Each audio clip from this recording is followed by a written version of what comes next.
Bienvenue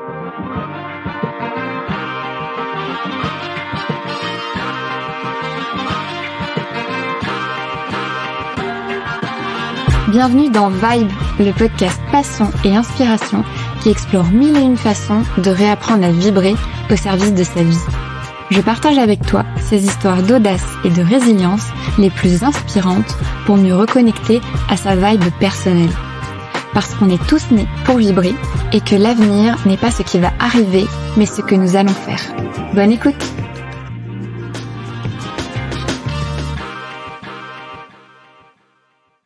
Bonjour et bienvenue.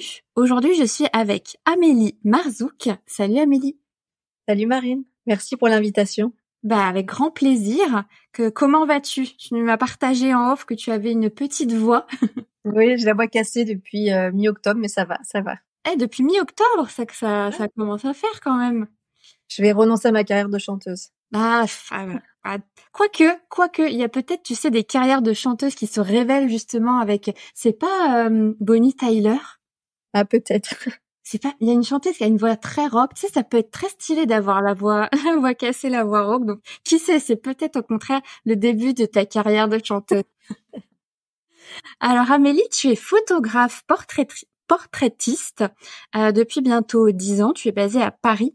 Et tu es spécialisée dans les portraits de femmes, même si tu fais aussi des portraits d'hommes, mais c'est ta spécialité.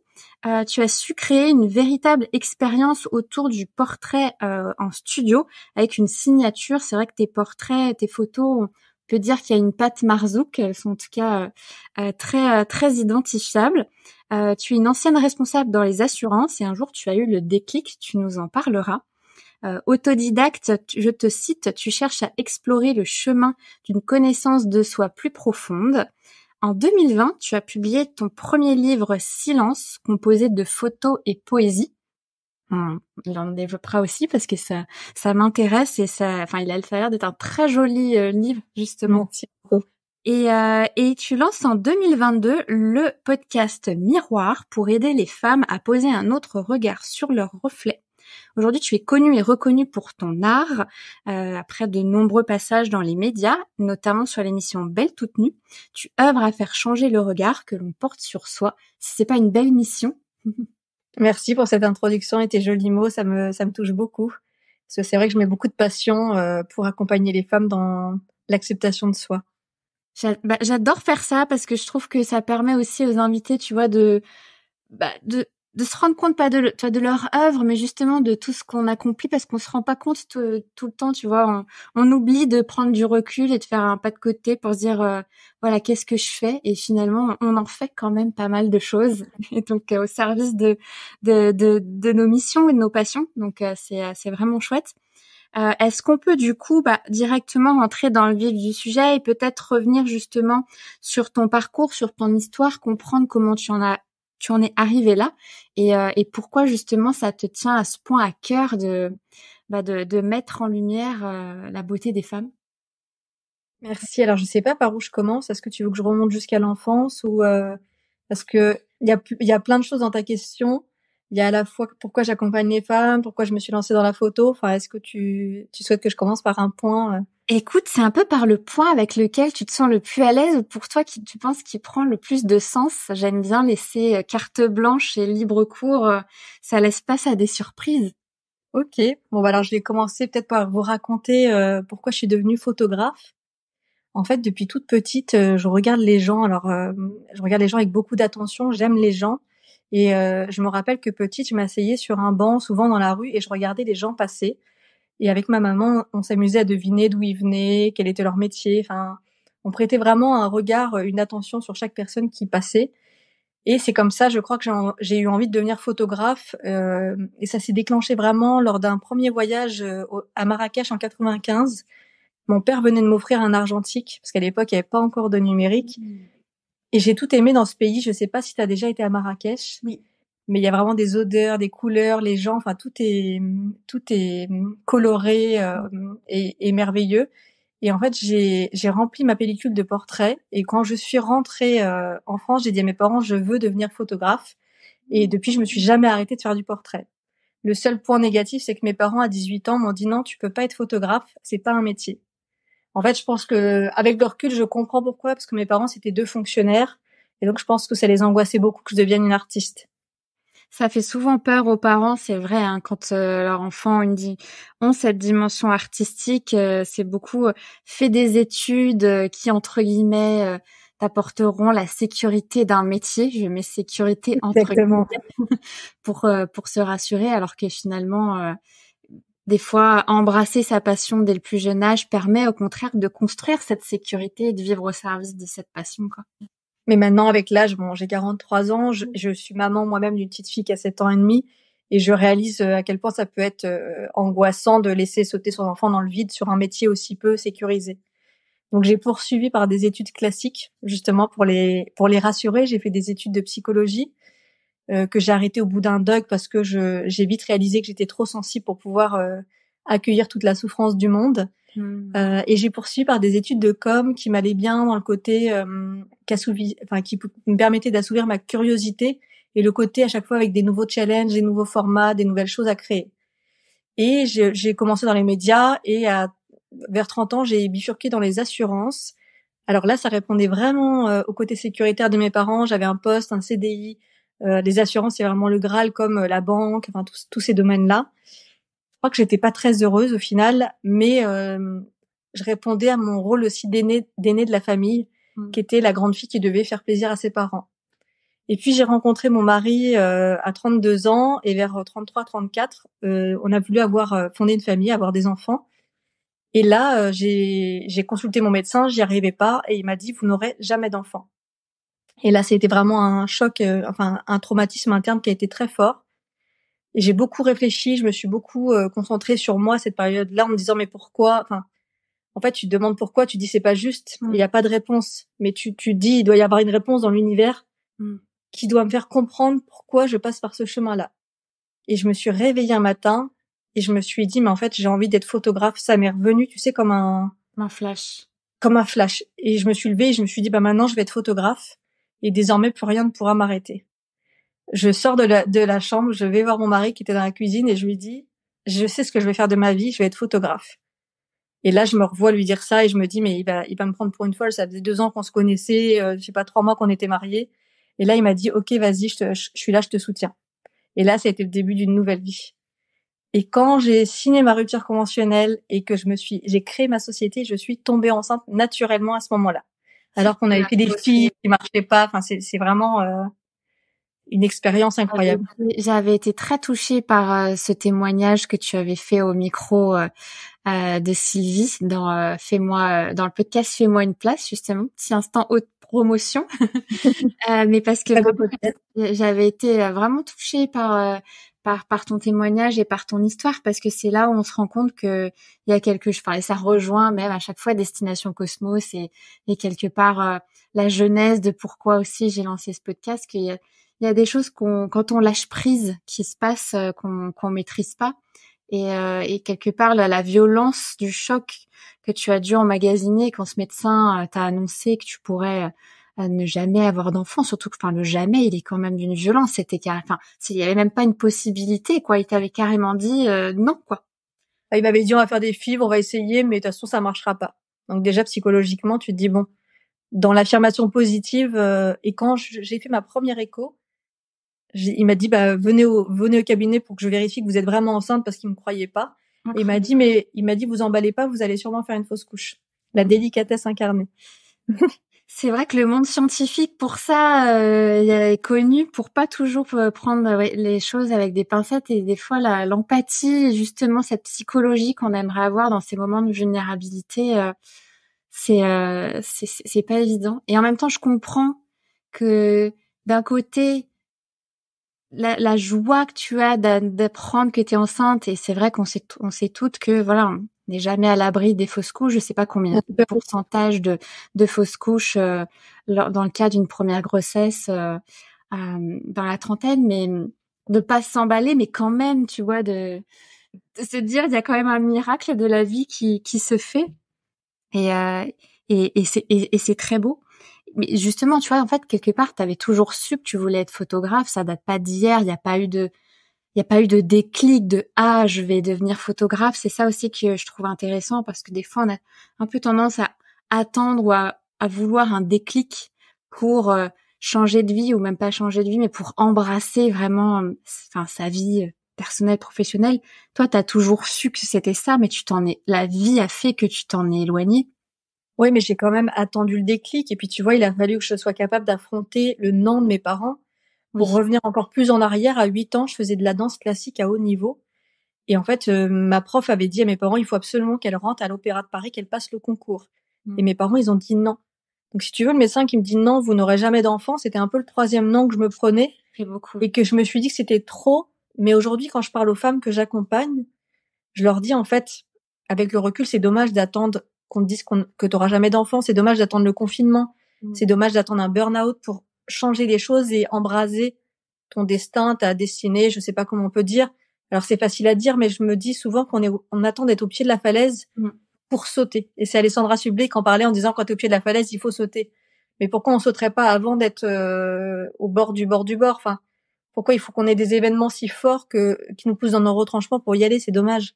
Je te rejoins totalement et c'est vrai que c'est un pattern commun à beaucoup d'histoires, de témoignages de cet élément déclencheur et c'est souvent des drames alors soit vécus directement ou vécus indirectement par effet miroir mais comme tu le dis et je pense que c'est tout pourquoi il y a des podcasts, pourquoi les médias aussi aiment mettre en lumière des témoignages comme le tien, c'est de prouver que oui, n'attendez pas, comme tu le dis toujours, d'en arriver là pour que peut-être que rien que t'écouter, quelqu'un qui t'écoute aujourd'hui, tu vois, qui a toujours été passionné par la photographie, peut-être se dire, ah bah, oui, ça vient réveiller quelque chose en moi. Et si je m'autorisais à écouter davantage cette voix-là, quoi. Comme disait Michel dans ton épisode, je sais pas à quel moment le mien sera diffusé, mais en fait, ce qui est passionnant, c'est qu'il dit la vie, elle est courte. Et c'est vrai, tu peux mourir demain. Et moi, je me dis toujours aujourd'hui, en faisant ce que j'aime chaque jour, et ben quel que soit l'âge auquel je vais mourir, parce qu'on va tous y passer, et ben j'espère ne pas avoir de regrets, de me dire j'aurais pas subi ma vie, j'aurais vécu ma vie pleinement avec qui je suis et j'aurais arrêté de faire semblant, j'aurais vraiment réalisé mes rêves et j'aurais été alignée avec celle que je suis au plus profond de moi. Ouais, non, mais c'est toute la quête, hein. Je pense que c'est la quête d'une vie et c'est certains le, le conscientisent entre guillemets à un stade plus, plus plus jeune que d'autres, tu vois, mais quelque part, je pense que c'est une question, c'est même pas, je sais même pas si c'est une question de maturité, finalement, je pense qu'on est prêt ou on est pas prêt. Il faut, tu vois, c'est la vie qui nous prépare et qui fait que certains, des 20 ans, vont être prêts à sauter, justement, comme C'est ça. tu parlais de ce saut, et d'autres, ça prend plus de temps parce que il faut peut-être d'autres expériences avant pour, tu vois, c'est peut-être tous ces noms accumulés que tu as eus qui t'ont fait à un moment donné, ok, c'était le nom de trop en fait. Oui, je crois que c'était le nom de trop. Et Mais c'est vrai que c'est pas une question de maturité. Peut-être qu'à 18 ans, tu peux être prêt à vivre ta vie pleinement. C'est peut-être une question d'événements, d'obstacles, est-ce que tu es capable est-ce que tu es capable de subir les contraintes et de les accepter ou est-ce que c'est trop violent pour toi et tu veux les dépasser? complètement. D'expérience, je pense aussi, ça joue énormément. Toi, tu as commencé comme photographe spécialisé justement en enfance, famille et mariage, j'ai vu. Ouais. C'est justement pour refaire un peu la chronologie quand tu annonces à ton mari, je vais faire une rupture conventionnelle, je veux plus travailler dans les assurances, je veux me lancer dans la photo. C'est à ce moment-là où tu décides de te lancer dans cette branche, on va dire, de la photographie, et c'est bien après que le portrait est revenu. Oui. Et ce qui est très étrange, c'est qu'effectivement, j'ai commencé par la famille, les grossesses, les naissances, et mon mari me disait, mais pourquoi tu veux faire ça? Alors qu'à l'époque, on n'arrivait pas à avoir d'enfants. Si tu veux, entre le moment où je lui ai dit je me lance et le moment où j'ai signé ma rupture conventionnelle, il s'est passé, je sais pas, 6 à 9 mois. Donc j'ai commencé à faire mon portfolio et il trouvait ça très étrange. Et en fait, je pense, j'ai réfléchi à mon parcours de photographe, que j'ai envie de photographier ce qui résonne chez moi. J'avais envie de photographier le bonheur en famille parce que c'est le bonheur que je voulais avoir et c'était pas du tout ni de la jalousie. C'était comme tu dis, un espèce d'effet miroir de me dire, bah, bientôt ça sera mon tour. Je vais contribuer au bonheur des gens et de le projeter pour moi. Et aujourd'hui, quand je photographie des femmes, que je les reçois au studio, Il y a un effet miroir avec mon chemin à moi, comment moi je peux leur renvoyer l'effet miroir sur comment je peux les aider à se regarder différemment, comme moi j'ai appris à me regarder différemment. Et Mmh. puis je crois que quand je me suis lancée, j'envisageais pas d'être une artiste parce que je me disais j'ai rien d'intéressant à raconter, à proposer, donc autant faire des photos des autres plutôt que de faire des propres créations personnelles. Oui, donc au démarrage, ça a été une forme de thérapie malgré toi inconsciente et une façon de d'y aller, mais c'était un petit saut, un petit pas, peut-être quelque part, qui Exactement. se cachait Exact. encore un petit peu derrière ces photos-là avant de complètement embrasser vraiment ce que tu avais envie de faire. Et ça, c'est D'ailleurs, c'était pas intéressant. mon nom, mon site c'était lovelyfamily.fr. Donc tu vois, je Mmh. pouvais pas assumer de mettre mon nom derrière. Et qu'est-ce qui a fait que progressivement, petit à petit, tu as fini justement par assumer et à passer vraiment à voilà, ce sont les portraits d'Amélie Marzouk, ce n'est plus Lovely Family, ce n'est plus ces photos. Alors après, j'imagine il y a eu la grossesse aussi certainement et l'arrivée. Exactement. Et puis il y a eu ce point de dire, en fait, j'adore les portraits de famille, mais j'ai commencé à faire des portraits en one-to-one quand j'ai ouvert mon premier studio en 2018. Et au début, je faisais ça en me disant, je vais faire des portraits LinkedIn parce que ça va me rapporter un petit peu de sous, ça va remplir le studio, enfin le planning du studio en semaine. Et en fait, j'ai vraiment kiffé la relation one-to-one parce que j'arrivais vraiment à me connecter à l'autre. Alors que quand tu es photographe face à une famille, tu crées une connexion familiale. Enfin, t'es face à une connexion familiale et du coup, enfin, en dehors. En Tu te dehors du connectes à eux, groupe. mais tu te connectes à un groupe, en fait. Et là, je me connectais en one-to-one et je me rendais compte que tout ce que je partageais avec les femmes qui venaient au studio, c'était quand je leur disais quelque chose, je me le disais à moi-même aussi. Donc, il y avait une espèce toujours d'effet miroir. Pour moi, la photo, dans mon approche, moi j'ai fait psycho, tu vois, un Doug, c'était vraiment de dire la photo c'est pas juste pour faire des beaux portraits. Mm.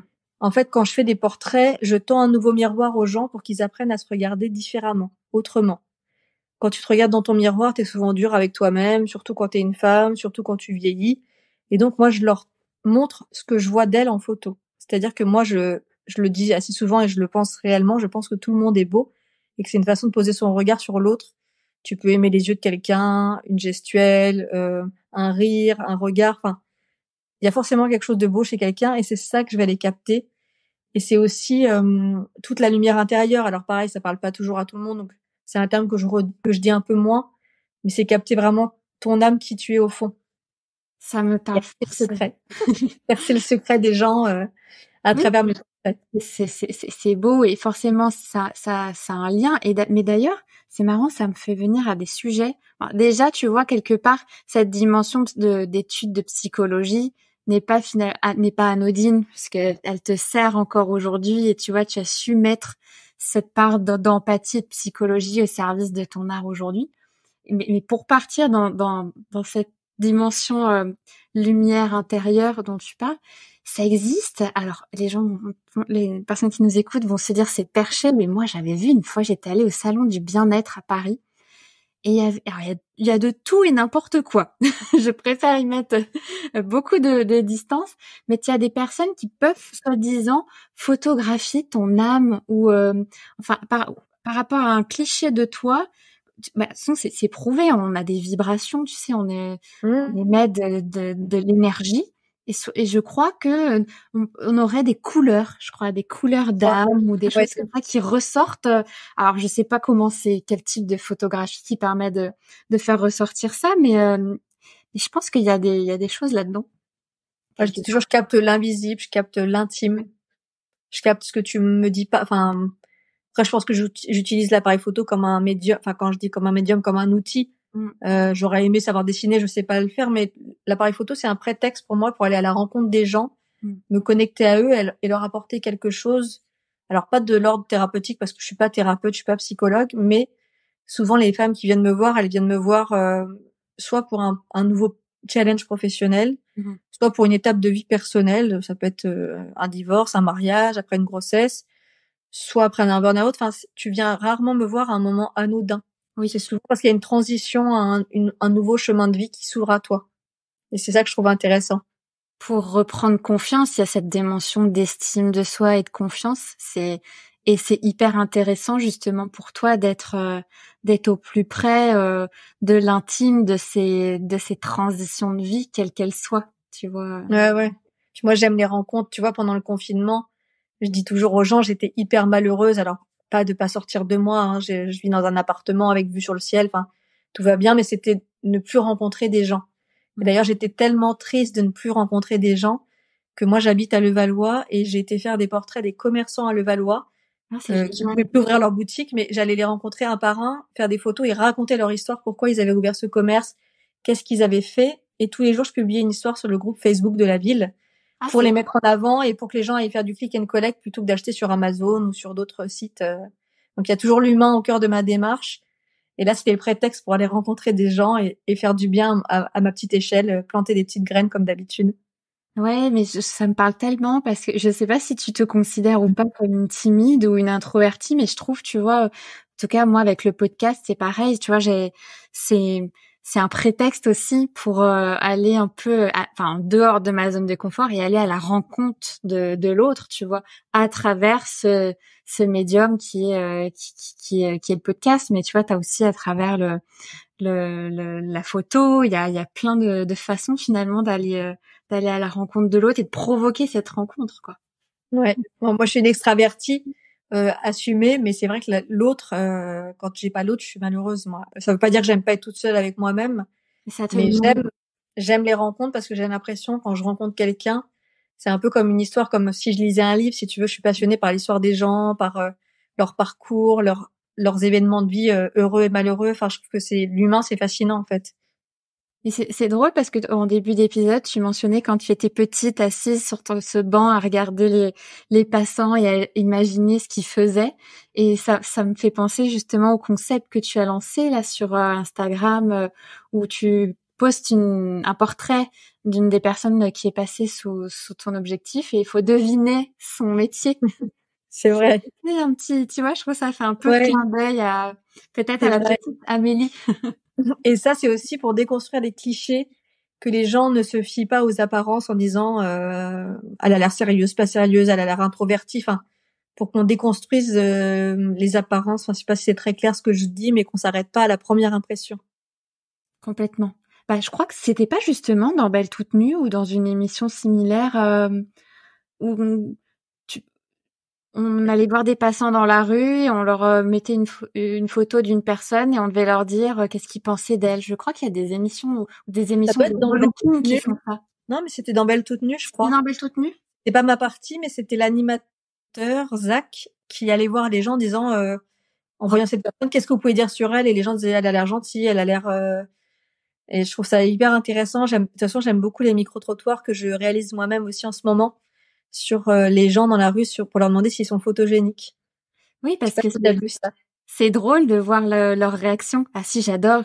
Je crois que tu étais allée à la rencontre d'un monsieur je me suis jamais posé la question, ou je sais plus, ou les deux petites mamies aussi. Ah, j'ai adoré les mamies. Et l'idée, c'est pareil, c'est toujours déconstruire, dire aux gens que, quel que soit leur âge, et même s'ils sont pas préparés, s'ils sont dans la rue, je leur fais une petite photo.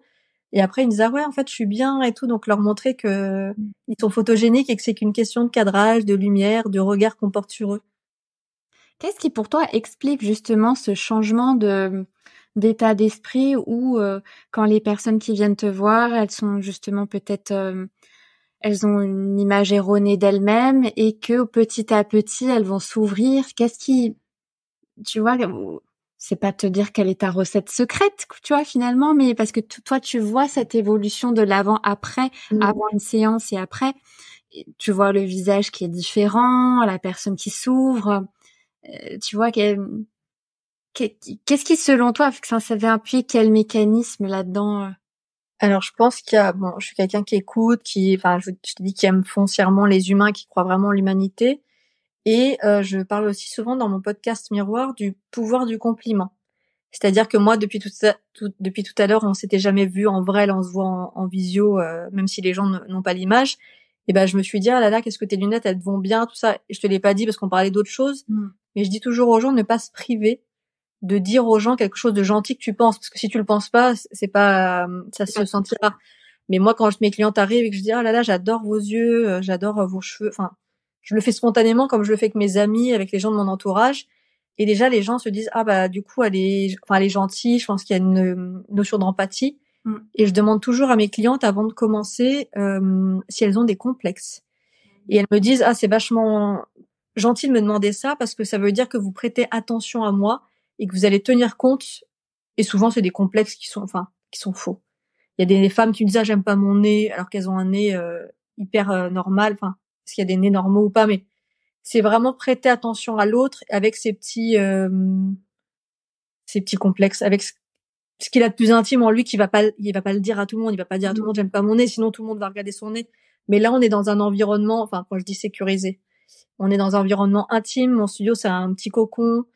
On prend le temps, il y a de la musique. Enfin, c'est vraiment un moment pour soi et une bulle hors du temps, en fait. Et je pense que je crée cet environnement qui amène à la confiance, au lâcher prise, qui fait que quand elles se voient après dans mon regard, elles réalisent, en fait, comment elles sont. Je vois totalement ce que tu veux dire. Et c'est vrai qu'on sous-estime le pouvoir du compliment sincère. C'est d'ailleurs dans le livre La confiance, mince. En plus, je suis en train de lire La rencontre. Comment s'appelle ce philosophe? Hyper De cool. Charles Pépin. Voilà, merci. Je lis son livre en ce moment. C'est passionnant.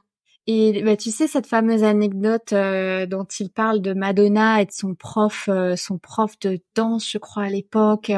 Et justement, c'est le fait de lui avoir dit tu es une artiste, tu es belle, etc., qui a réveillé en elle un petit peu ce feu intérieur. Donc, on sous-estime le pouvoir du compliment. Tu vois, même pour mes lunettes, ce que je viens de changer récemment, et j'ai beaucoup de mal à m'y faire, en plus, tu vois.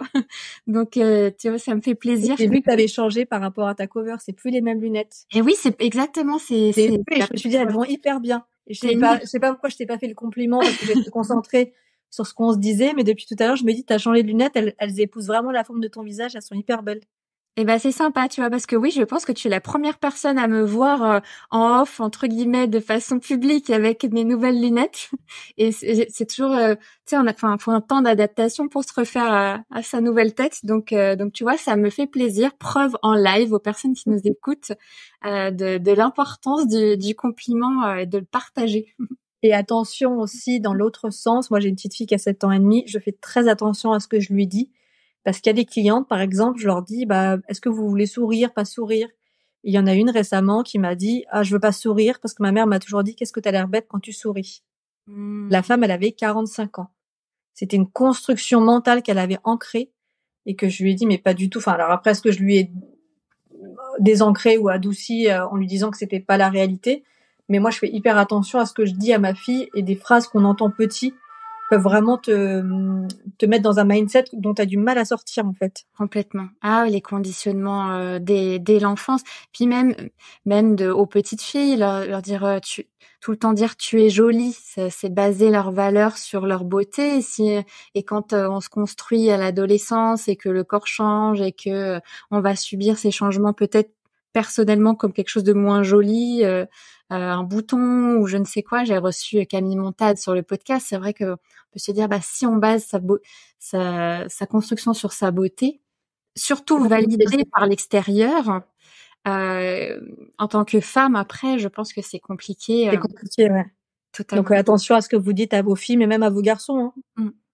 Et oui, parce que c'est vrai qu'on dit toujours à nos filles, mais finalement, les garçons, les frères, les conjoints, c'est toujours, je trouve que c'est une question d'éducation dès le plus jeune âge, donc tu fais bien de... Mais je pense qu'il y a les injonctions, c'est-à-dire que les hommes, je le vois au studio quand ils viennent, j'ai quand même quelques hommes, beaucoup moins que des femmes, ils sont beaucoup moins complexés. Alors, est-ce qu'ils sont plus pudiques? Ils en parlent pas. Mais à mon avis, c'est comme la société leur envoie pas sans arrêt, bah, tu vieillis, t'as des cheveux blancs, t'as des boutons, que du coup, bah, c'est moins important pour eux.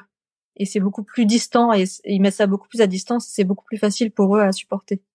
C'est possible, surtout qu'on voit beaucoup les hommes plus ils vieillissent, ces clichés de plus ils sont sexy, le cheveu grisonnant, les acteurs américains.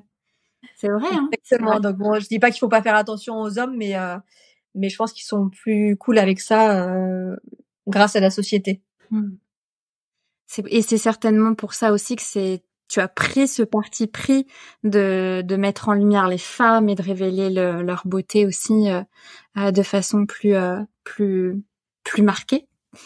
Qu'est-ce que la photographie apporte à ta vie? Beaucoup de plaisir, de confiance en moi aussi, parce que quand tu dis les portraits d'Amélie Marzouk, pendant longtemps je réalisais pas que je faisais des belles photos. Pendant longtemps j'ai dit bon bah finalement mes photos ça va, tu vois, c'est pas nul, ça va. Maintenant je suis capable de dire que je fais des belles photos et que les gens viennent me voir pour ma signature. Donc prendre conscience de la valeur de mes portraits, ça m'a aidé moi aussi à prendre conscience de... Alors c'est pas parce que tu fais des beaux portraits que t'es bien dans ta peau, mais ça m'a aidé à prendre conscience que je valais quelque chose, et du coup ça a influé sur mon personnel, sur il y a eu des vases communicants entre ma vie pro et ma vie perso en fait. Puis de me dire je fais quelque chose tous les jours qui a du sens, où j'aide les gens. Donc c'est un kiff de vibrer à chaque séance photo, mais c'est un kiff aussi de qu'est-ce que j'apporte au monde en fait. En me disant même si je dis toujours je suis pas médecin, je suis pas chirurgienne, mais je sauve pas des vies, mais j'apporte une petite touche à l'humanité avec chacun de mes portraits. Tu sauves peut-être pas des vies, mais tu impactes positivement des vies, et en tout cas, tu vas avoir une influence sur ces êtres à ta façon. Et je pense que c'est ça, à cette dimension de retrouver du sens, et puis aussi, comme tu l'as évoqué, prendre confiance dans ta posture de photographe et te dire, voilà, tu peux être fier de tes photos, les gens viennent te voir pour justement tes photos et pas quelqu'un d'autre. Et est-ce que tu as une anecdote un peu à nous partager d'un shooting qui a été révélateur pour toi ou qui a été marquant justement Alors j'en ai deux, je crois, si je peux donner deux exemples de deux femmes. Il y en a une, elle venait lancer son activité, je sais plus ce que c'était exactement, mais c'était une très jolie femme, très élégante, et elle se trouvait moche, elle se trouvait nulle, et en fait je lui ai fait des portraits, elle les a adorés, elle m'a dit mais je me voyais pas du tout comme ça, et elle m'a réécrit quelques mois après en me disant je voulais vous raconter une anecdote, c'est que quand je vais en rendez-vous, que j'ai pas confiance en moi pour un rendez-vous hyper important, je regarde vos portraits et je me dis c'est comme ça que la personne en face va me voir. Ça m'a... J'y pense souvent, je me dis, mais voilà, si j'ai des impacts comme ça sur la vie des gens, c'est merveilleux. Et une autre femme qui arrive en séance et qui était vraiment, pareil, pas confiance en elle. Enfin, il y a différents degrés de manque de confiance en soi. Et elle me dit, mais vous savez, je m'aimais pas même sur les photos de moi petite fille. Et ça, c'est hyper rare parce qu'en général, petite, il y a les souvenirs avec les frères et les sœurs. Enfin, on a des couettes. Enfin, je sais pas, quand on est une petite fille, on se trouve mignonne. Et elle m'a dit, vous obtiendrez rien, je suis pas photogénique. Et je commence à lui faire des portraits. Je lui montre un aperçu comme je fais avec toutes les femmes. Et elle m'a dit, mais c'est moi, ça? Et juste après, elle a changé de posture. Elle avait l'air d'être fière d'elle. Et ça, enfin, j'étais avec une stagiaire à l'époque qui était au studio. Et elle m'a regardée, elle m'a dit, mais le switch, il est dingue. Donc, je me dis, bah, je pense souvent à elle et je me dis, j'espère que ça a changé quelque chose dans sa vie. Ça doit te faire sourire quand t'as ces personnes qui te disent je ne suis pas photogénique, vous y arriverez jamais, tu sens la résistance d'avance. Et pour toi, j'imagine que ça doit être encore plus un sentiment de gratification, tu vois, de te dire, tu sais d'avance que tu vas y arriver parce qu'en fait, c'est leur projection mentale comme tu l'évoquais avant, quoi. Ouais, et puis en fait, pour moi, tout le monde est photogénique et c'est pas prétentieux de ma part, je peux rendre tout le monde photogénique. C'est vraiment une question aussi de lâcher prise. Et tu le vois au début de la séance, les personnes, elles sont un petit peu crispées. Je sais pas si t'as déjà été chez l'ostéo, c'est un peu pareil. Tu vas chez l'ostéo, t'es un peu tendu. Et puis au fur et à mesure, tu dis, bah, attention, il faut que je me relâche parce que sinon, ça va pas bien se passer. Et les personnes se lâchent, me font confiance, voient des aperçus. Et là, on passe dans un autre, enfin, pas une autre ambiance, je trouve pas le mot, dans un autre, il y a un switch. Quoi. Voilà. Et là, tu vois que les gens se détendent et se disent, oh là là, mais il y a une femme, elle m'a dit, mais je pensais pas que vous me rendrez photogénique comme toutes les autres que j'ai vues sur votre compte Instagram. Je dis, bah, oui, pourquoi vous pensiez pas? Elle me dit, parce qu'elles étaient toutes belles et tout. Je dis, mais vous aussi, vous êtes belles. Donc, et pour la petite anecdote que je raconte souvent, un de mes premiers portraits, c'était un homme qui venait faire un book pour devenir mannequin. Et il arrive chez moi à l'époque, j'avais pas de studio, brun, aux yeux verts, musclé. Je me suis dit, ça va être hyper facile, même si je sais pas faire. Et j'ai commencé à le prendre en photo. Et en fait, ça rendait pas bien. Il était moins beau en photo qu'en vrai. Et là, je me suis dit, il y a un problème. Et en fait, j'ai continué. Enfin, j'ai essayé différentes choses, différents cadrages jusqu'à temps que j'ai trouvé le bon angle pour le rendre beau comme il était. Donc la photo, c'est aussi vraiment une question de si vous êtes mal pris en photo, vous allez pas être photogénique. Comme quoi, il était beau en vrai, mais en photo, il était peut-être parce qu'il n'avait pas ce lâcher prise, la photo n'arrivait pas à capter justement cette beauté. C'est intéressant. Ouais, puis moi j'étais plus jeune, moins expérimentée. Et puis tu vois des gens, je prends toujours cet exemple, le pauvre s'il m'écoute un jour, de Vincent Cassel, qui objectivement n'a pas des traits physiques réguliers, et moi je le trouve hyper beau. Alors je l'ai jamais vu en vrai, mais en photo au cinéma, j'adore justement ces traits assez prononcés. Oui, c'est vrai qu'il y a alors pareil, je vais dire le mot, il y a des gueules, tu vois, faites Exactement. c'est aussi pour le cinéma, pour la photo, et on est au-delà de la dimension de la beauté finalement. Et puis une femme, tu vois, qui a un nez un peu fort, elle va souvent me dire je l'aime pas, et je l'entends, mais moi je vais essayer de lui faire des portraits où elle va se réapproprier son nez et le voir, enfin, comme une signature. Donc des fois, je leur dis, bah, je vous fais quand même quelques photos, un peu enfin, pas de profil vraiment, mais un petit peu en angle. Et souvent, ils me disent, ah, bah, je le voyais pas comme ça, et en fait, je l'aime bien. Enfin, donc c'est l'idée, c'est de se réapproprier son corps, son visage, son image pour apprendre à s'aimer comme on est. Ouais, d'accepter ses imperfections et Ouais. de les rendre belles, enfin, tu C'est vois. nos singularités, en fait. C'est ça qui nous Oui, rend c'est beaux. ça. Le mot singularité, c'est joli, singularité, parce que c'est vrai que dans le mot imperfection, il y a toujours ce côté qu'on veut corriger et qui ne va pas. Et c'est vrai que c'est un très joli mot, singularité, parce que il n'y a pas de connotation positive ou négative. De toute façon, c'est comme la vibe, c'est qui on est. On peut pas tricher, Tricher. Et c'est, moi, tu vois, je suis pas contre la chirurgie esthétique. J'y ai jamais eu recours pour l'instant, mais je suis pour dans le sens où si ça peut te faire du bien. Et moi, des fois, je rencontre des clients qui en ont fait. J'en ai très peu au studio. En général, c'est des gens qui restent naturels. Et souvent, tu sens que ça a pas réglé le problème. hmm. Donc moi, je suis ni pour ni contre, mais si ça vous fait du bien et si ça apporte quelque chose, en fait.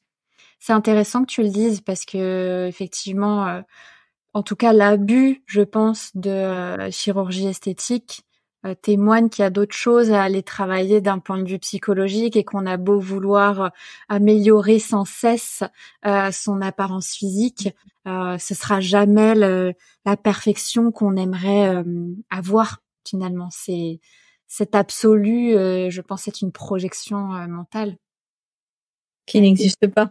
qui n'existe pas. C'est ultra intéressant. Et mais du coup, tu parles beaucoup. Alors c'est très chouette. Tu parles beaucoup de des autres, de ces femmes, de cet effet miroir que tu leur portes. Et mais aussi, ce que j'ai envie d'aller creuser un petit peu, c'est par rapport à toi quelque part. Toi, justement, tu t'as évoqué le fait que ça t'a donné confiance dans ta posture de photographe. Mais comment est-ce que toi, justement, tu gères ce rapport au corps, à ton apparence? Comment par effet miroir ça t'impacte toi? Est-ce que toi aussi tu fais des séances avec des photographes pour te révéler tu vois, te réapproprier tes singularités comme tu le dis si bien? Ouais, bah justement, tu vois, en le disant chaque jour aux femmes, moi aussi, il y a des jours où je doute, il y a des jours où je me sens moins bien. Et mon mari, l'autre jour, m'a vu dans le miroir en train de me tirer la peau, c'est la peau du menton. Et il m'a dit, oh là là, c'est pas très miroir podcast, ça. Donc, tu vois, Mmh. il a fait de l'autodérision et je lui dis, ah oui, c'est vrai, t'as raison. De toute façon, j'ai la peau, bah, voilà, qui tombe un petit peu, j'ai 43 ans. Et en fait, je crois que le vrai déclic, ça a été, après l'émission Comment être belle toute nue. En fait, j'ai trouvé ça absolument dingue. J'étais trop contente de participer à cette émission pour ce qu'elle raconte. C'est-à-dire que tu vas aider des femmes complexées qui sont un petit peu, comment on appelle ça, un petit peu fortes, qui sont pas taille mannequin. Alors apprendre à s'aimer avec leur singularité, leur poids, leur morphologie. Mmh. Et ces femmes, quand je les ai photographiées, en fait, elles étaient il y en avait une dans mon studio. Elle se fait photographier nue. Alors, elle met les mains devant, tu vois rien. Mais il y avait moi, il y avait l'animateur, le cadreur, la productrice. Enfin, je me suis dit, mais cette femme qui est complexée, qui se met à nu, dans tous les sens du terme, à la télé, devant plein de gens, même si tu imagines bien que le preneur de son, il regardait pas, il tournait la tête. Je me Mmh. suis dit, c'est complètement dingue, quel courage. Et quand j'ai fini l'émission, je me suis dit, je peux pas rester moi là sans rien faire. Et je me suis fait un autoportrait de moi nu. Je sais pas si tu l'as vu sur mon compte Miroir, Ça me dit quelque chose. J'ai sur un fond rose. je crois que je l'ai vu. Je crois que je l'ai vu, mais après l'épisode, j'y retournerai. Je te l'enverrai si tu veux, mais en fait, je me suis prise toute seule en autoportrait dans mon studio Alors déjà, en vrai, je me suis sentie hyper nue. Pourtant, il y avait personne qui me regardait. Je me suis dit, c'est quand même un exercice très particulier. Et je me suis regardée. Alors, moi, je suis photographe, je sais comment me positionner pour cacher ce qui me plaît pas, mettre en avant ce qui me plaît, comme quand je faisais les femmes enceintes qui se plaignaient de leurs cuisses, de leur ventre. Et je me suis dit, comme ces femmes à la télé, qu'en fait, je me voyais beaucoup plus grosse que ce que j'étais. Si j'avais dû me mettre, tu sais, sur des morphologies, des ombres pour choisir ma morphologie. Et je me suis dit qu'en fait, ça allait.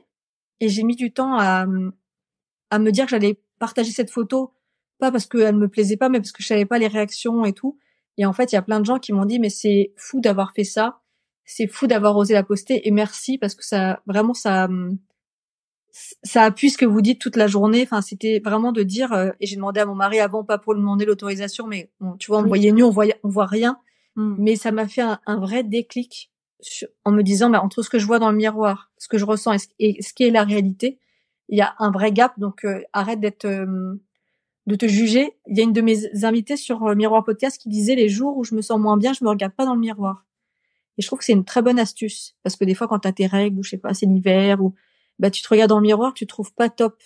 Alors que si tu t'évites, ça veut pas dire que tu veux pas te regarder, mais si tu t'évites ces jours-là, ça te permet de te dire bah j'ai une sale tête aujourd'hui, je vais pas aller m'éplucher le. Et donc chaque jour c'est un travail sur moi et tu vois là je vous le dis en toute transparence, les gens me voient pas, mais j'ai pris 2 kilos. Là en un mois j'étais malade tout ça. Je fais 1m55 donc 2 kilos ça se voit. Et en fait quand je me vois sur les photos parce que j'ai fait une journée conférence où on me voit sur les photos, et ben je me dis ça se voit pas du tout. Il y a que moi qui le sais dans ma tête et qui le sais dans mes fringues. Et qu'en fonction de comment tu t'habilles et si tu te sens bien dans tes pompes, que tu te dis pas oh là là je suis grosse, je suis moche, et ben personne va voir que tu as pris du poids. Donc il y a aussi comment tu t'habilles, comment tu te mets en avant. Donc c'est vraiment tu peux être hyper maigre, avoir une super jolie peau si tu te trouves moche. Oui. Enfin tu dégageras quand je dis tu dégageras du moche, c'est pas ce que je veux dire mais on sentira qu'il y a quelque chose chez toi qui coince alors que si tu fais une taille 44 et que tu te kiffes, et ben tu rayonneras pas du tout la même chose. Donc il y a des jours où je me sens bof pour de vrai comme tout le monde. Mais ces jours-là, j'essaie de me dire attends là t'es dur avec toi-même. Rappelle-toi ce que tu dis à tes clients, essaye d'être cool et de te voir avec un regard extérieur et ça ira mieux demain. Donc c'est pas facile mais je le fais aussi. C'est top que tu le dises et ça m'évoque une photo que tu as publiée, je crois. Ça doit être c'est une publication, je pense, sur Miroir Podcast, sur le compte Instagram, où justement c'est ou republié, mais je sais que ça vient de toi. À 20 ans, on se regarde dans le miroir et puis on se trouve pas bien, et puis finalement c'est 10 ans plus tard, à 30 ans on s'aime pas et en fait on se disait qu'est-ce que j'étais belle à 20 ans et puis ainsi de suite. Et c'était tellement juste parce qu'avec des amis récemment, on se faisait la réflexion. Quand on retombe sur des photos de nous il y a 10 ans, on se disait waouh, j'étais trop fraîche et tout. Et pourtant, on gérait pas bien nos imperfections, tu vois, parce que je pense qu'il y a cette quête, comme tu dis, on se voit pas tel qu'on est. Je sais pas si après, je pense chacun dans un registre, dans une proportion différente. Parfois, ça peut aller de l'ordre de la maladie, mais poser cet autre regard, je crois que c'est ça la clé, certainement. Ouais, et puis t'as de la dysmorphophobie. Et puis pour finir de répondre à ta question, je vais chez le photographe, moi, 2 ou 3 fois par an. Avant, je me trouvais pas du tout photogénique. Je pouvais pas me voir en photo. Alors la vidéo, je t'en parle même pas. Et le podcast, j'aurais jamais imaginé en faire un parce que je me disais j'ai une voix vraiment moche et inaudible. Alors que les gens me disent souvent, là j'ai une voix un peu cassée et tout ça, mais les gens me disent souvent que j'ai une voix de radio sur mon podcast. Donc je me dis, tu vois, entre ce que je perçois de ma voix Oui. et ce qu'on me dit. Et en fait, quand tu vas chez le photographe et tu commences à bien te connaître, savoir les poses qui te vont bien, et ben en fait, tu te trouves jolie en photo.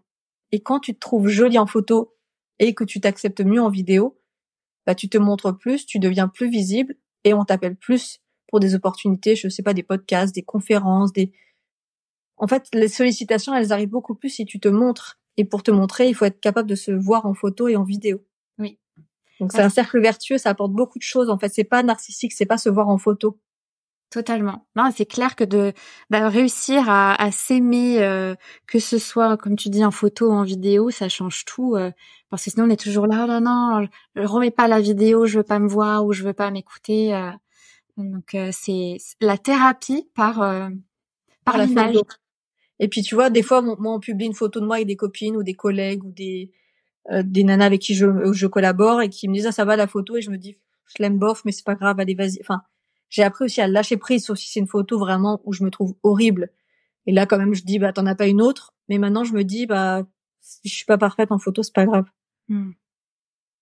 T'as réussi à lâcher prise sur Un peu ouais tu vois pas tout le temps et puis je te dis moi je suis petite donc effectivement si en fonction de comment tu me prends en photo l'autre jour ma stagiaire elle rigole elle me dit ah bah quand je te prends comme ça t'as l'air vraiment petite. Et c'est pas du tout un complexe, hein, mais 1m55, et elle me dit, ah bah, si je te prends un peu comme ça fait plus ça taille corrélève. normale, elle, enfin. Et en fait, elle a compris qu'il y avait un angle, alors qu'elle est en alternance en communication chez moi. Elle est pas en photo, mais elle a compris qu'il y avait un angle et qu'en fonction de l'angle, soit on te grossit, soit on te rapetit, soit on te grandit, enfin. Donc, Ça, si vous allez voir les photographes, choisissez bien votre photographe et venez pas forcément chez moi. Mais c'est vachement important d'en choisir un qui vous convient pour vous mettre en valeur. Oui, c'est ça. Là, vraiment mettre en valeur, c'est vrai que toi, tu partages, c'est top. Plein de conseils, de types justement, de postures, et ça change tout de suite. Voilà, la symétrie justement, tout ça, c'est hyper intéressant. Toi, aujourd'hui, dans quoi est-ce que tu puisses finalement ton inspiration? Alors moi, je regarde beaucoup de séries. J'aime, il y a plein de séries qui m'inspirent aussi bien visuellement que dans l'histoire. Et j'aime beaucoup regarder les biographies vidéo. Alors je sais pas comment on peut appeler ça, des biopics, je crois. Oui. Ah oui. Et tu vois, cet été, il y avait Arnold Schwarzenegger. Et je me suis dit sur Netflix et je me suis dit bon, c'est très loin de mon univers. Bon, j'ai vu Terminator quand j'étais petite, tout ça, mais et ben en fait, c'était passionnant dans comment le mec, avec son mindset, il est parti de rien, il est né en Autriche, enfin, rien le prédestiné à part son envie de réaliser ses rêves. Et je trouve que c'est vachement inspirant de lire des livres ou de regarder des biopics comme ça. Ça me nourrit beaucoup. Et j'écoute énormément de podcasts aussi.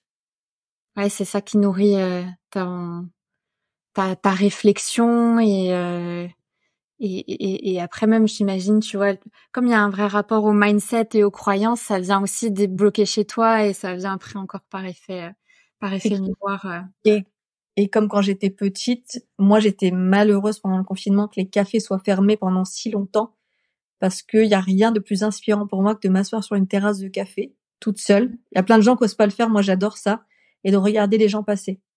Parce que j'observe et qu'en fait je pense comme un acteur qui va observer les gens autour de lui, ça me nourrit dans plein de choses, dans la gestuelle, dans un geste, dans je peux pas te dire, mais vraiment c'est quelque chose. Et quand les cafés étaient fermés, je trouve qu'on manquait de vie, c'est-à-dire qu'il y avait plus d'endroits où les gens étaient ensemble. Les gens ils allaient d'un point à un autre, mais on pouvait plus être cohabiter. On cohabite pas dans un café, mais partager un moment, même si t'es côte à côte, des fois tu discutes avec le mec ou la nana d'à côté. Donc ça m'inspire beaucoup les cafés aussi. Observatrice de l'humain et de la vie. Exactement.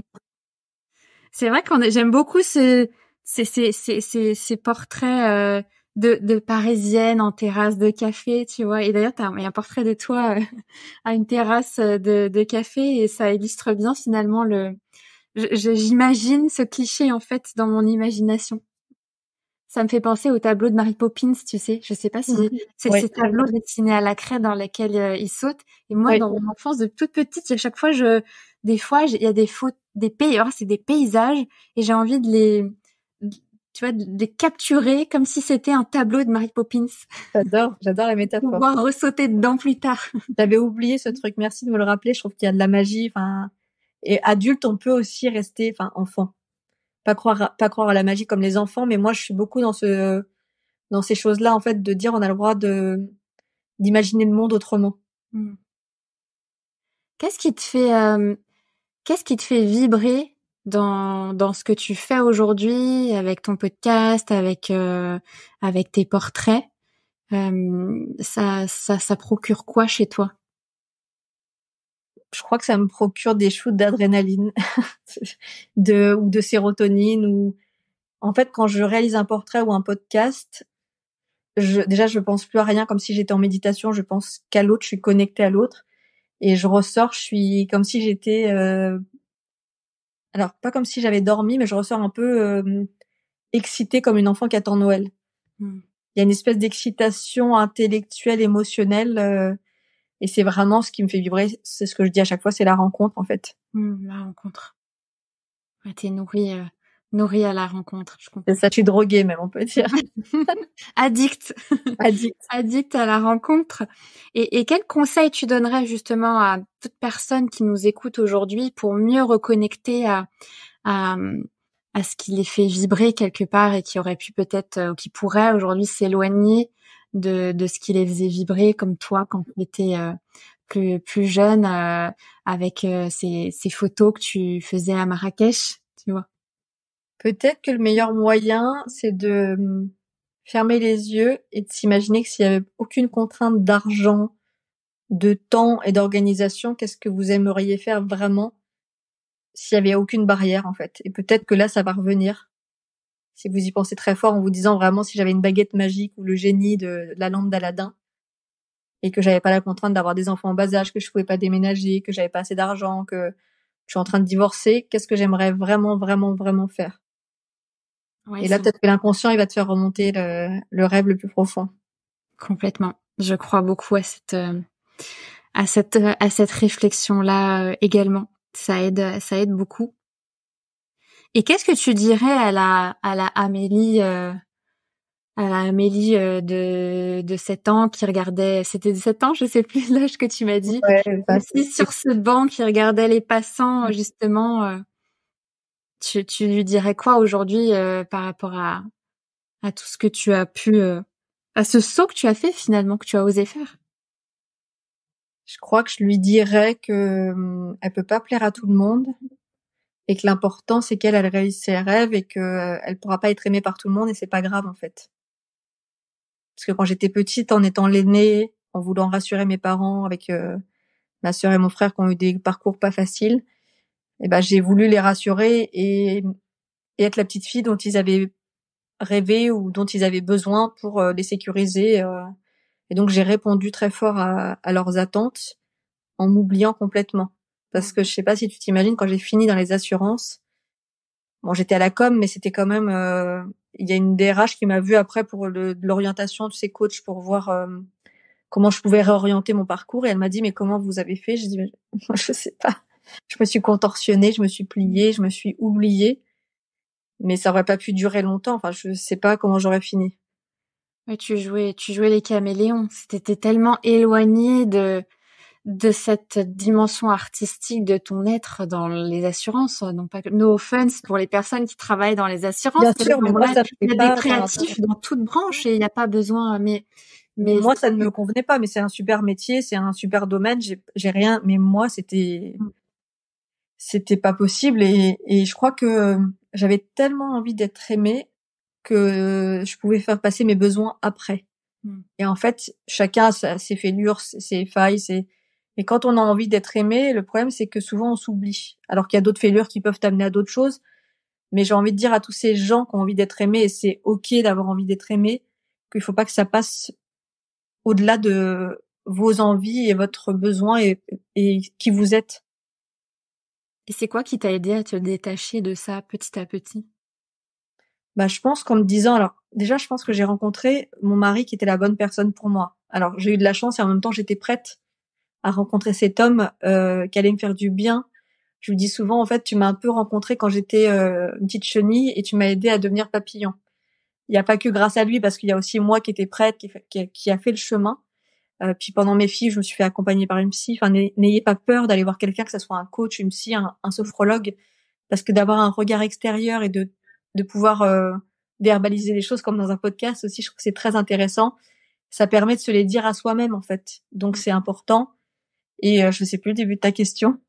Ah, c'était Euh, qu'est-ce que tu... Attends, mais moi, je me suis perdue dans le fil. Non, qu'est-ce qui t'a aidé? Qu'est-ce qui t'a aidé justement à petit à te détacher de cette validation des autres? C'était ça de... bah, je crois qu'en me disant que j'allais pas devenir maman, bah, j'aurais pas d'injonction à faire ceci ou cela pour mes enfants. J'avais que mon mari, et mon mari, je me disais, si je ne fais pas quelque chose qui me convient, qui a du sens, en fait, je vais aller mal et je vais aussi perdre mon mari. Donc je me disais, je vais pas avoir d'enfants et je vais mettre en péril mon couple. Et ça, il en était hors de question. Donc je me suis dit, prends soin de toi pour pouvoir être bien dans ton couple, parce que si t'es pas bien, ça peut pas fonctionner. Je crois que c'est à ce moment-là où je me suis dit, il y a plus personne. Enfin, il y a mes parents, mon frère et ma sœur, mais quand t'es adulte, tu peux aussi te dire, tu vis plus avec tes parents mais ma mère m'a dit, ah bon, tu vas quitter les assurances, enfin, et maintenant elle me dit, t'as bien fait. Mais ça a été, puis pour rappeler, il y a ma sœur, qui est la deuxième, qui était déjà artiste depuis toute petite, qui peignait beaucoup, qui dessinait, qui sculptait. Et puis je me suis dit, ah bah elle a pris la place. Moi, je suis celle qui travaille bien à l'école, qui est sérieuse. Donc c'était difficile pour moi d'occuper cette place qui était déjà occupée. Et ce qui est drôle, c'est que j'ai 43, donc mon frère il a 37, et mon frère à 37 ans, il se met à dessiner. Donc si Donc, tu veux, je pense qu'il avait complètement éteint le truc aussi. Et est-ce qu'on n'est pas tous artistes? Je ne sais pas, je n'ai pas la réponse. Mais il a eu des problèmes au boulot, tout ça. Enfin, il s'est mis en pause et il se met à dessiner aujourd'hui. Donc je me dis, il y a quand même quelque chose d'intéressant dans ce qu'on pouvait pas exprimer plus jeune. Oui, c'est intéressant dans la construction des familles, des frères et sœurs, la place quelque part, la posture, les attentes projetées des parents et comment l'enfant va venir petit à petit se construire, embrasser ou étouffer une autre dimension de son être pour la révéler après. Et tes parents, ils font ça de façon inconsciente, hein. Moi, je leur reproche pas. C'est avec ton éducation, avec tes peurs, avec plein de choses, mais il faut savoir s'en détacher. En tout cas, à l'âge adulte, essayer de s'en détacher le plus possible. Totalement, je te rejoins. Et puis de toute façon, repousser pour mieux revenir, hein, ça revient à un moment donné. J'ai l'impression que tous les cas, d'une manière ou d'une autre, au nom de trop, si je peux revenir sur le début de l'épisode. On va aborder ma partie préférée du podcast, sur le temps file, sur la vibe de l'invité. On va démarrer peut-être avec la partie unpopular opinion pour encore mieux te découvrir. Qu'est-ce que tu aimes dans la vie que tout le monde déteste ou en tout cas n'aimerait pas? Peut-être. Alors, pas tout le monde n'aimerait pas, mais moi j'adore rencontrer. Alors, c'est toujours le même sujet, mais moi j'adore aller dans une soirée où je ne connais personne, par exemple. Parce que pour moi, c'est un peu comme une boîte de chocolat. C'est-à-dire que je me dis, je ne sais pas ce qui va se passer. J'adore l'imprévu, j'adore les surprises. Il y a plein de gens, dont mon mari, par exemple, ça rend inconfortable. Il peut le surmonter, mais lui, aller à une soirée où il connaît personne, il me dit, mais je vais être un peu mal à l'aise, tout ça, alors que moi, j'adore ça. Ça me parle beaucoup. Bah, comme je dis, je suis en train de lire La rencontre de Charles Pépin et j'étais dans le chapitre où il expliquait quand disait à ses enfants, j'y vais, je vois. Et donc c'est oser aller à la rencontre de l'autre sans attente et tu seras surpris, mais intégrer aussi que tu pourras être déçu et c'est ok. Mais vas-y quand même. Et au pire, il se passe quoi? Voilà, c'est ça. Si tu t'ennuies et que tu rencontres personne d'intéressant, tu rentres chez toi. C'est ça, exactement. En fait, faut pas avoir peur du ridicule parce qu'on a souvent peur d'être seul. Mais comme je suis seule à une terrasse de café, il y a plein de gens qui n'osent pas. Moi, j'adore ça. Je peux déjeuner toute seule. Il y a plein de gens pareil qui me disent mais je peux pas. Tout le monde va me regarder alors que c'est pas du tout ce que j'imagine ou ce que je vois moi. Ouais, c'est comme aller au restaurant tout seul, ou même voyager tout seul aussi. Moi, je voyage toute seule aussi. C'est moi aussi, ça me rappelle justement cette première fois où j'ai dû me retrouver à un restaurant toute seule à l'étranger où tu te dis bah oui, en fait, bah c'est OK. On se fait tout un monde. C'est peut-être même plus facile dans un autre pays, dans un autre contexte, dans un autre environnement que dans un environnement connu. Là, par exemple, à Paris, tu vois. Puis t'as l'impression que les gens te regardent, mais pas du tout. Les gens, ils s'en foutent. Surtout dans une grande ville comme Paris, ils ont de choses à foutre que de te regarder. Hein. Non, mais complètement. C'est parce qu'on pense trop que les gens, et comme tu dis, que les gens nous regardent, mais en fait, les gens s'en fichent. Enfin, tout le monde c'est horrible de dire ça, mais beaucoup auto-centrés finalement. Donc voilà, on pense que les gens nous regardent ou voient nos défauts, alors qu'en fait, les voient pas du tout. C'est très juste. Et inversement, qu'est-ce que tu détestes ou en tout cas n'aimes pas que tout le monde aime? Alors, je dirais pas que tout le monde aime, mais il y a plein de gens qui sont cool avec les horaires. Moi, je déteste être en retard et je déteste les gens en retard. Et c'est un truc, je n'arrive pas à avancer sur ce point-là. Ça fait 43 ans, tu vois. Donc, je suis toujours en avance et comme les gens arrivent à l'heure ou en retard, j'attends toujours les gens. Mais ça, voilà, je sais pas si il y a pas des gens qui aiment être en retard, mais je pense qu'il y a plein de gens qui s'en foutent et qui sont flex. Et moi, c'est vraiment, je pense que ça vient de mon impatience. Je suis très impatiente dans la vie. Et des fois, quand les choses se font pas tout de suite, j'ai l'impression que ça va pas se faire. Donc, j'apprends la patience et à être dans le slow. me dire que tout vient à temps et que Dans le lâcher prise que tu prônes. exactement, c'est exactement ça. Il y a des trucs sur lesquels le lâcher prise est plus difficile pour moi, mais comme tout le monde, hein. Mais je te comprends totalement parce que je suis plutôt de ta team, plutôt très en avance, parfois trop, et j'ai l'impression que ça nous dessert parce que c'est tout le temps entre guillemets celui qui arrive trop tôt ou en avance qui attend et qui est énervé, et que finalement ceux qui arrivent en retard ils sont très chill, très détente. Mais ouais, mais ça va. Donc je pense que les profils comme nous ont beaucoup à apprendre des personnes très en retard Oui, aussi. mais moi, ça me stresse d'arriver en retard parce que je me dis, je fais attendre l'autre. Enfin, voilà, c'est. Donc, mais à l'époque, on n'avait pas les portables, on attendait l'autre et des fois, on se retrouvait pas. Enfin, c'était beaucoup plus flex aussi. C'est vrai. Alors que maintenant on peut tout traquer, on peut T'es savoir où? où on va arriver. C'est vrai. Alors, jeu de la vibe, quelle est ta chanson honteuse préférée? J'aime tout France Gall.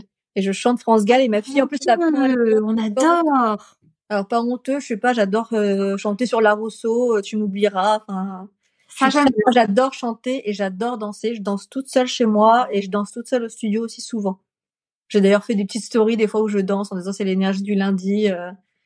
Donc pareil, j'ai pas la honte de danser toute seule. J'adore danser devant mon miroir en faisant semblant avec un micro. C'est trop bien. Je pense que ça aide ouais, à te décomplexer de son Ouais, corps et être en et me mouvement. mettre dans l'énergie, dans le flow. J'admire beaucoup les danseurs. J'ai toujours une admiration sur les danseurs, à me dire, ils ont l'air d'avoir une telle confiance en eux et Alors avec pas du tout. tu vois, alors que ça se trouve pas du tout, mais Pas du tout. Quand tu vois les danseurs étoiles, les danseuses étoiles, c'est un complexe sur le corps, enfin, très compliqué le rapport au corps. oui, d'ailleurs, tu as fait un podcast sur ce sujet, si je ne me trompe pas. Quel est ton premier crush? Donc attends, on revient. Donc on a dit ouais, La Rousseau, parce que France Gall, franchement, on adore, hein. Moi, j'ai été biberonnée aussi à Moi aussi, Starmania. j'ai fait des J'adore, brevis. j'adore Bon, Starmania, alors j'adore j'écoute Chant de France aussi, je peux le dire ici. J'ai aucune honte à écouter Chant de France. Chant de France et La Rousseau. On note Et là, oui, aussi. Qui était ton premier crush célèbre? alors, mon premier crush célèbre, je crois que c'était, alors, il y avait Johnny Depp, bien sûr, parce que moi, je suis née en 80, mais il y avait tous les mannequins à l'époque, et je crois que mon vrai crush était Werber. Je crois que c'était un mannequin allemand. J'ai plus le nom. Et j'ai toujours aimé Patrick Bourrel quand j'étais jeune. Enfin voilà, j'avais pas mal de crush, toujours des bruns aux yeux marrons. Et ça n'a pas changé depuis. Profil méditerranéen. Exactement. Ah bah non, j'allais dire qu'est-ce que tu voulais faire enfant, mais en fait, T'as déjà la réponse. il n'y a pas eu de changement. C'est ça qui est beau, c'est que tu vois aujourd'hui, tu t'interroges sur justement la thématique que tu voulais faire enfant, si c'est pas le plus beau des cadeaux que tu aies pu te faire. Quelle est l'expérience qui t'a le plus transformée? Je crois que bah, déjà c'est le parcours de FIV personnellement, mais l'émission Comment être belle toute nue, il y a vraiment un avant-après. Alors je pensais juste que ça allait résonner chez moi et que j'étais très heureuse de participer à cette émission. Je pensais pas que ça serait un tel déclic pour moi. Comment on est venu te chercher finalement pour Belle toute nue? C'est un super accomplissement pour toi. En fait, c'est l'animateur Zakadi. Je sais pas si tu vois qui c'est. Je l'avais pris en photo quelques mois avant ou l'année d'avant. Enfin, c'était avant le confinement et on avait beaucoup discuté de mon approche des portraits de femmes. Et quand il a dû proposer des photographes pour l'émission, il en a proposé plusieurs, dont moi. Et j'ai passé un vrai casting avec l'équipe de production par visio parce qu'à l'époque on se voyait pas. Et j'ai dû leur faire un mood board, alors en leur montrant comment on pouvait valoriser la morphologie féminine, quel que soit le poids, la taille. Et donc j'ai été choisie pour faire 2 candidates sur les 4. Et j'étais hyper fière. Mmh, c'est génial. Oui, parce qu'il y a eu plusieurs versions de Belle toute nue. Moi, je me souviens, je regardais l'émission quand j'étais plus jeune, mais c'était pas Zach à l'époque, c'était Non, William ouais, Carmichael, je sais plus le nom. Et il y a eu après certainement une réédition. C'est ça. exactement. Ils ont relancé avec Zach, alors on a tourné en juin 2021, mais ils ont diffusé en janvier 2022. Ok. Ah ouais, c'est bah comme quoi les rencontres, enfin, ça doit se faire, ça doit se faire. Et justement, en quoi tu as ressenti cet avant-après chez toi par rapport à cette émission? Bah, je te dis, c'est quand j'ai vu la force de ces femmes et de leur montrer dans dans leurs yeux et dans leurs portraits à quel point elles étaient belles, et l'autoportrait que j'ai fait derrière, ce que je racontais tout à l'heure dans l'épisode. Ça a vraiment été un avant-après sur comment je me perçois et comment les autres doivent me percevoir. Ouais, ça a été un deuxième déclic pour toi.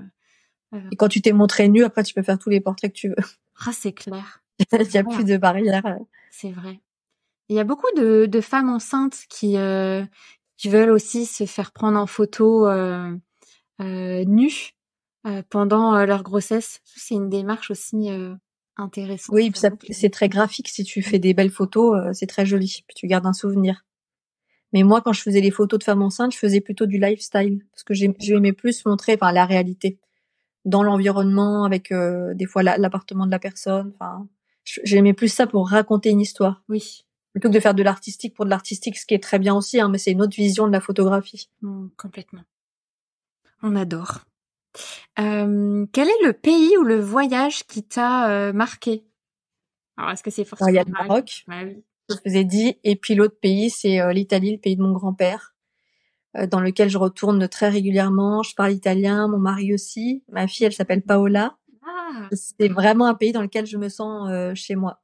Je peux pas l'expliquer, c'est une question de vibration, je crois vraiment. Le lifestyle, non, c'est la Dolce Vita. La Dolce Vita, les gens, la nourriture, tout me parle dans ce pays. Quelle est la rencontre qui t'a le plus bouleversée? À quel niveau? Parce qu'il y a plein de clients, il y a plein de... C'est dur. Sinon, je vais répondre. Bah ouais. Là, je vais répondre mon mari parce que la première fois que je l'ai vu, je raconte souvent cette histoire qui, pareil, peut paraître bizarre. Je l'ai vu de dos arriver dans le restaurant et j'ai eu un flash en me disant ça va être quelqu'un de très très important dans ma vie. Je pense que je vais faire un long chemin avec lui. Je l'ai rencontré sur les sites de rencontres, donc si tu veux, on s'était juste parlé en chat. Et quand je dis ça à des gens, des fois ils se disent bon, elle est un peu perchée, elle est un peu bizarre, mais vibration. Vibration. Tu l'avais vu de dos. On le voit, vu de dos. Tu l'avais vu en photo sur les... Oui, en photo, mais dans l'énergie. Et tu vois, ça fait 11 ans qu'on est ensemble, 10 ans qu'on est mariés. Incroyable. Et je touche du bois en te disant ça. Incroyable. C'est vraiment mon, comment on appelle ça?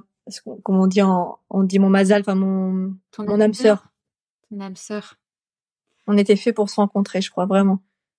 Surtout que tu as évoqué pendant l'épisode toute cette métamorphose que tu as eue, alors grâce et concomitant à cette rencontre finalement qui t'a permis aussi d'éclore au fur et à mesure, tu vois, de cette relation. C'est très beau. J'adore les histoires comme ça.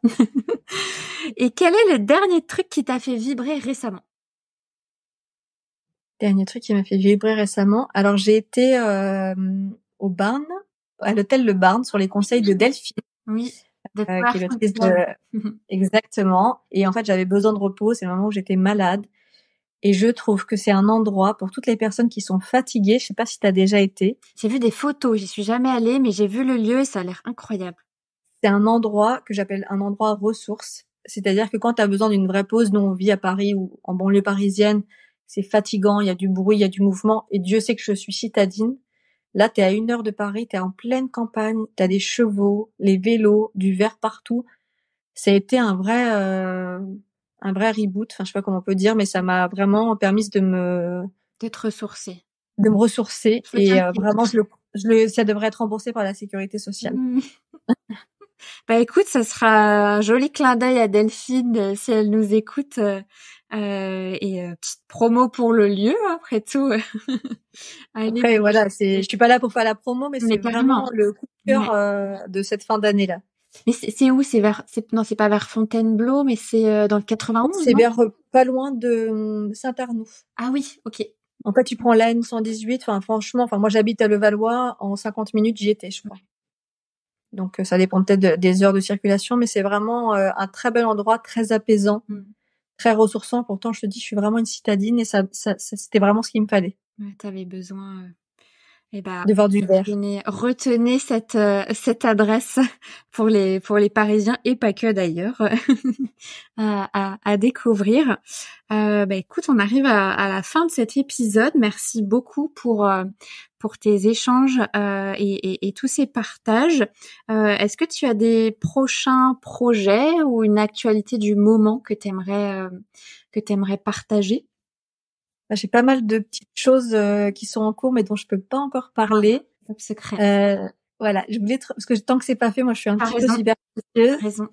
Je voulais te remercier Marine pour l'invitation parce que je suis toujours touchée de pouvoir parler de mon métier, de ma passion et de continuer à donner envie aux gens de se sentir un petit peu mieux.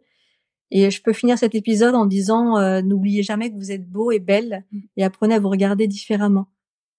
Et accepter, embrasser ces singularités. Ce mot m'a marqué. Exactement. Et j'aime beaucoup le message que tu portes justement, et c'est vraiment très, c'est précieux et important, et ça paraît tellement simple de dire de s'accepter, mais c'est tellement aussi, je pense, le chemin d'une vie pour plein de personnes. Donc de le rappeler de plus en plus, tu vois, c'est jamais de trop, je trouve, de le rappeler. Voilà. Et faut se le rappeler tous les jours. Exactement, tous les jours, c'est ça. Et où est-ce qu'on peut te retrouver du coup sur Instagram, ton podcast, Miroir Podcast? Sur TikTok et puis sur LinkedIn pour ceux qui sont sur le réseau pro, même si je raconte des choses assez pas trop pro, je parle de mon métier, de mon approche de portrait, enfin voilà, c'est pas trop business, même si de temps en temps je fais des posts un peu plus entrepreneur, parce que j'estime que je suis à la fois photographe et entrepreneur, et j'aime beaucoup ça d'ailleurs. Mais complètement. Je crois de toute façon, dès lors qu'on fait plein qu'on a plein de projets à côté et qu'on vient créer tout cet écosystème autour de son art, c'est de l'entrepreneuriat, et c'est aussi une mission importante que de partager cette construction aux autres. Et j'en profite pour parler d'un projet dont je n'ai pas parlé, qui me vient là.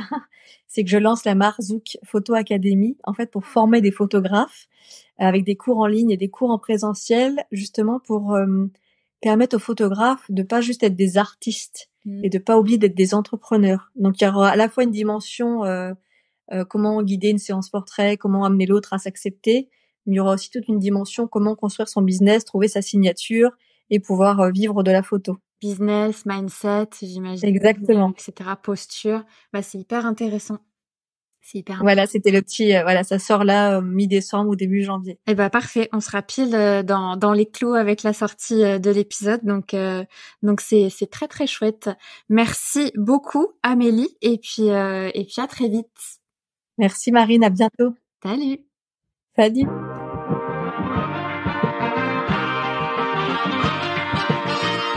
Merci beaucoup d'avoir écouté cet épisode. Si tu aimes Vibe, la meilleure chose que tu puisses faire, c'est de t'abonner à l'émission sur ta plateforme d'écoute préférée. Tu peux également lui ajouter 5 étoiles ou m'écrire un avis sur Apple Podcast pour que je puisse continuer à inviter de nouveaux invités toujours plus inspirants. Mais ce qui me fait le plus plaisir, c'est quand tu m'écris un message. Ça paraît rien, mais c'est super reboostant. Pour suivre mes aventures podcastiques, retrouve-moi sur le compte Instagram @vibe_le podcast, sur LinkedIn et sur la chaîne YouTube Vibe le podcast. Repartage-moi ou mentionne-moi en story, parce que ce qui me fait le plus vibrer, c'est qu'après chaque écoute, tu te dises « Oh là là, est-ce que j'ai aimé cette vibe ?» On se retrouve bientôt pour un prochain épisode de Vibe.